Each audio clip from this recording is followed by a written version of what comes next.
का कोई घर वाला नहीं है, इसलिए मुझे ये बात आपको ही बतानी पड़ेगी। बाबा, आपकी दोनों किडनियां फेल होने जा रही हैं। पूज्य महाराज जी को काशी से वृंदावन आए कुछ ही दिन हुए थे और उस समय महाराज जी अचल विहार में रहते थे।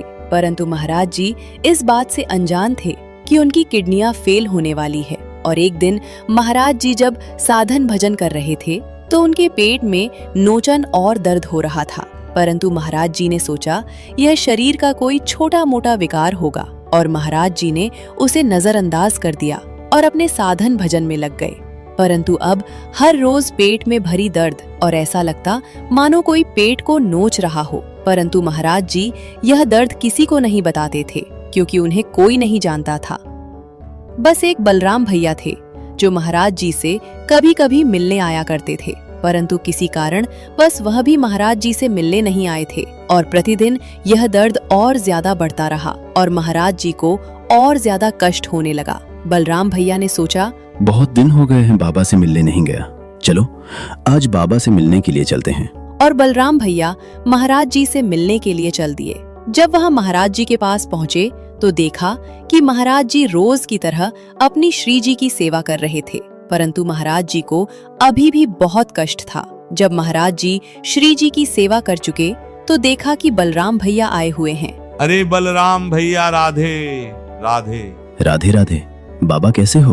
अरे ठीक नहीं हूँ। क्या हुआ बाबा? पता नहीं, कुछ दिनों से पेट में बहुत ज्यादा दर्द हो रहा है और ऐसा लग रहा है कि जैसे कोई पेट को नोच रहा है।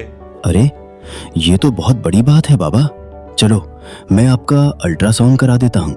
और बलराम भैया महाराज जी को अस्पताल ले गए और महाराज जी का अल्ट्रासाउंड हुआ और थोड़ी देर बाद डॉक्टर रिपोर्ट लेकर आए और कहा कि बाबा, आपका कोई घर वाला नहीं है, इसलिए मुझे ये बात आपको ही बतानी पड़ेगी। बाबा, आपकी दोनों किडनियां फेल होने जा रही हैं। इतना सुनते ही महाराज जी ने कहा, ये किडनी क्या होती है? बाबा, किडनी शरीर का एक ऐसा अंग होता है कि जिसके फेल होने पर व्यक्ति की मृत्यु हो जाती है। कि यह सुनकर महाराज जी को बहुत कष्ट हुआ और शाम का समय था।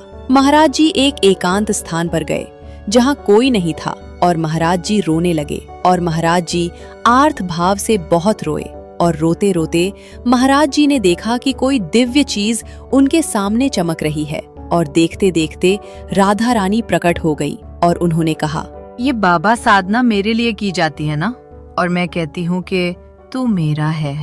बस इतना सुनते ही महाराज जी का हृदय नाच पड़ा और उस दिन से शोक, चिंता, दुख, भय सब मिट गए और आज आप खुद देख रहे हैं